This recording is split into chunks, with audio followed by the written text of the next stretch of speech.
स्वागत है आप सभी का कहानी केंद्र में। अब आप सुनेंगे हरिशंकर परसाई जी का लिखा हुआ एक व्यंग, दो नाक वाले लोग। मैं उन्हें समझा रहा था कि लड़की की शादी में टीम टाम में व्यर्थ खर्च मत करो, पर वे बुजुर्ग कह रहे थे, आप ठीक कहते हैं, मगर रिश्तेदारों में नाक कट जाएगी। नाक उनकी काफी लंबी थी। मेरा ख्याल है नाक की हिफाजत सबसे ज्यादा इसी देश में होती है। और या तो नाक बहुत नर्म होती है या छुरा बहुत तेज, जिससे छोटी सी बात से भी नाक कट जाती है। छोटे आदमी की नाक बहुत नाजुक होती है। ये छोटा आदमी नाक को छिपा करके उन्हें रखता। कुछ बड़े आदमी जिनकी हैसियत है, इस्पात की नाक लगवा लेते हैं और चमड़े का रंग चढ़वा लेते हैं। काला बाजार में जेल हो आए हैं। औरत खुलेआम दूसरे के साथ बॉक्स में सिनेमा देखती है। लड़की का सार्वजनिक गर्भपात हो चुका है। लोग उस तरह लिए नाक काटने को घूम रहे हैं, मगर काटें कैसे? नाक तो स्टील की है, चेहरे पर पहले जैसी ही फिट है और शोभा बढ़ा रही है। स्मगलिंग में पकड़े गए हैं, हथकड़ी पड़ी है, बाजार में से ले जाए जा रहे हैं। लोग नाक काटने को उत्सुक हैं, पर वे नाक को तिजोरी में रखकर स्मगलिंग करने गए थे। पुलिस को खिला पिलाकर बरी होकर लौटेंगे और फिर नाक पहन लेंगे। जो बहुत होशियार हैं वे नाक को तलवे में रखते हैं। तुम सारे शरीर में ढूंढो, नाक ही नहीं मिलती। नातिन की उम्र की दो लड़कियों से बलात्कार कर चुके हैं, जालसाजी और बैंक को धोखा देने में पकड़े जा चुके हैं। लोग नाक काटने को उतावले हैं, पर नाक मिलती ही नहीं। वो तो तलवे में है। कोई जीव शास्त्री अगर नाक की तलाश भी कर दे तो तलवे की नाक काटने से क्या होता है? नाक तो चेहरे पर ही कटे तो कुछ मतलब होता है। और जो लोग नाक रखते ही नहीं, उन्हें तो कोई डर है ही नहीं। दो छेद हैं जिनसे सांस ले लेते हैं। कुछ नाकें गुलाब के पौधे की तरह होती हैं, कलम कर दो तो और अच्छी शाखा बढ़ती है और फूल भी बढ़िया लगते हैं। मैंने ऐसी फूल वाली खुशबूदार नाकें बहुत देखी हैं। जब खुशबू कम होने लगती है, ये फिर कलम करवा लेते हैं, जैसे किसी औरत को छेड़ दिया और जूते खा गए। जूते खा गए, अजब मुहावरा है। जूते तो मारे जाते हैं, वे खाए कैसे जाते हैं? मगर भारतवासी इतना भुखमरा है कि जूते भी खा जाता है। नाक और तरह से भी बढ़ती है। एक दिन एक सज्जन आए, बड़े दुखी थे। कहने लगे, हमारी तो नाक कट गई। लड़की ने भागकर एक विजातीय से शादी कर ली। हम ब्राह्मण और लड़का कलाल, नाक कट गई। मैंने उन्हें समझाया कि कटी नहीं है, कलम हुई है। 3-4 महीनों में और लंबी बढ़ जाएगी। 3-4 महीने बाद वे मिले तो खुश थे। नाक भी पहले से लंबी हो गई थी। मैंने कहा, नाक तो पहले से लंबी मालूम होती है। वे बोले, हाँ, कुछ बढ़ गई है। काफी लोग कहते हैं आपने बड़ा क्रांतिकारी काम किया है। कुछ बिरादरी वाले भी कहते हैं इसलिए नाक बढ़ गई है। कुछ लोग मैंने देखे हैं जो कई साल अपने शहर की नाक रहे हैं। उनकी नाक अगर कट जाए तो सारे शहर की नाक कट जाती है। अगर उन्हें संसद का टिकट न मिले तो सारा शहर नकटा हो जाता है।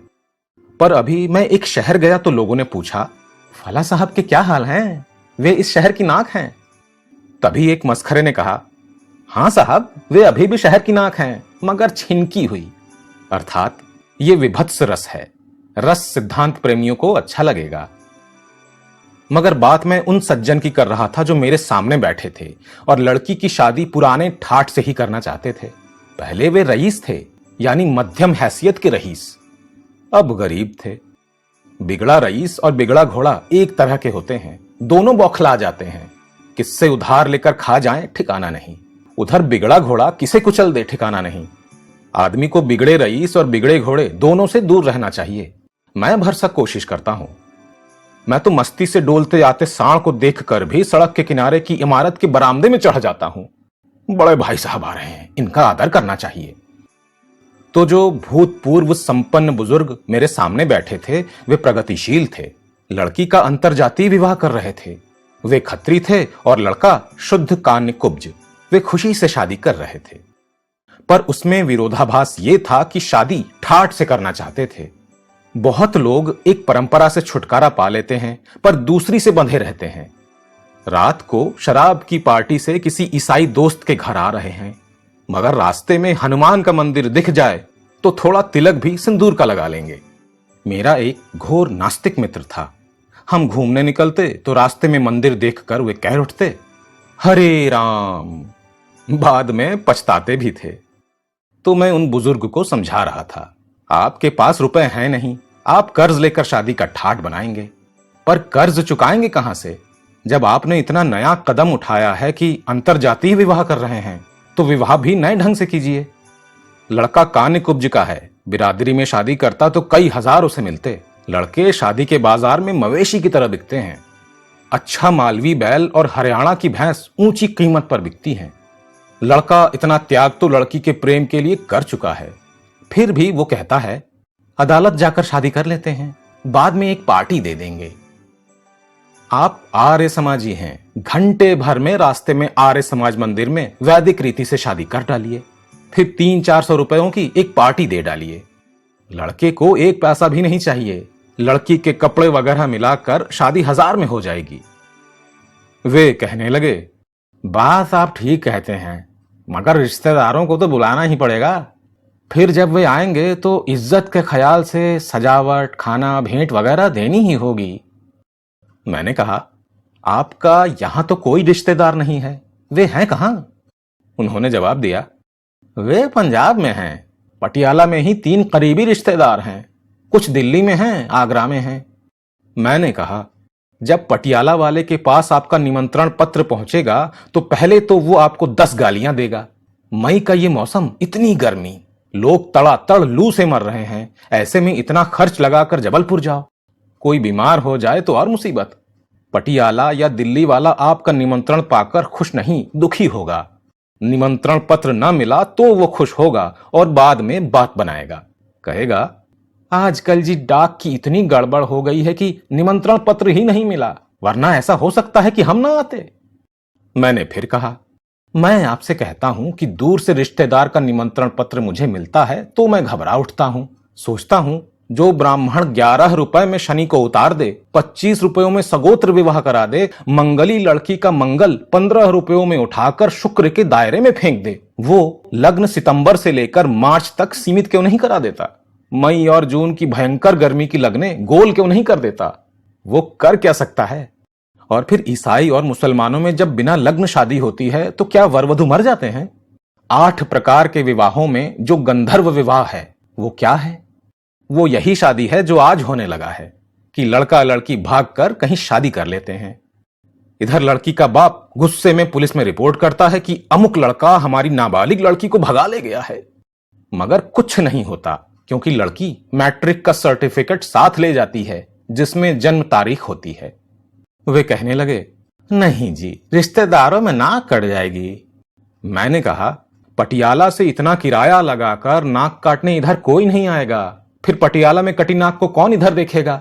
काट ले पटियाला में। वे थोड़ी देर गुमसुम बैठे रहे। मैंने कहा, देखिए जी, आप चाहें तो मैं पुरोहित हो जाता हूं और घंटे भर में शादी करा देता हूं। वे चौंके, कहने लगे, आपको शादी कराने की विधि आती है? मैंने कहा, हाँ, ब्राह्मण का बेटा हूं। बुजुर्गों ने सोचा होगा कि लड़का नालायक निकल जाए और किसी काम धंधे के लायक ना रहे, तो इसे कम से कम सत्यनारायण की कथा और विवाह विधि सिखा दो। ये मैं बचपन में ही सीख गया था। मैंने आगे कहा, और बात यह है कि आजकल कौन संस्कृत समझता है, और पंडित क्या कह रहा है इसे भी कौन सुनता है? वे तो और अह इतना ही जानते हैं। मैं इस तरह मंगल श्लोक पढ़ दूं तो कोई भी ध्यान नहीं देगा। Home Jack and Will went up the hill to fetch a pail of water. Home Jack fell down and broke his crown, and Jill came traveling after Kuryat Sadamangalam. इसे लोग वैदिक मंत्र समझेंगे। वे हंसने लगे। मैंने कहा, लड़का उत्तर प्रदेश का कान्य कुब्ज और आप पंजाब के खत्री, एक दूसरे के रिश्तेदारों को कोई नहीं जानता। आप एक सलाह मेरी मानिए, इससे कम में भी निपट जाएगा और नाक भी कटने से बच जाएगी। लड़के के पिता की मृत्यु हो चुकी है, आप घंटे भर में शादी करवा दीजिए, फिर रिश्तेदारों को चिट्ठियां लिखिए। इधर लड़के के पिता को दिल का तेज दौरा पड़ा। डॉक्टरों ने उम्मीद छोड़ दी थी, 2-3 घंटे वे किसी तरह जी सकते थे। उन्होंने इच्छा प्रकट की कि मृत्यु के पहले ही लड़के की शादी हो जाए तो मेरी आत्मा को शांति मिल जाएगी। लिहाजा उनकी भावना को देखते हुए हमने फौरन शादी कर दी। लड़का लड़की वर वधू के रूप में उनके सामने आए, उनके चरणों में सिर रखे। उन्होंने इतना ही कहा, सुखी रहो, और उनके प्राण पखेरु उड़ गए। आप माफ करेंगे कि इसी मजबूरी के कारण हम आपको शादी में नहीं बुला सके।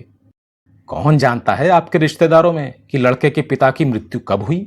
उन्होंने सोचा, फिर बोले, तरकीब ठीक है, पर इस तरह की धोखाधड़ी मुझे पसंद नहीं। खैर, मैं उन्हें काम का आदमी लगा नहीं। दूसरे दिन मुझे बाहर जाना पड़ा। 2-3 महीने बाद लौटा तो लोगों ने बताया कि उन्होंने सामान और नकद लेकर शादी कर डाली। 3-4 दिन बाद से ही साहूकार सवेरे से तकादा करने आने लगे। रोज उनकी नाक थोड़ी थोड़ी कटने लगी। मैंने पूछा, अब क्या हाल है?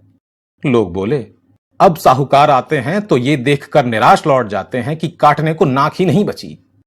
मैंने मजाक में कहा, साहूकारों से कह दो कि इनकी दूसरी नाक पटियाला में पूरी रखी है, वहां जाकर काट लो।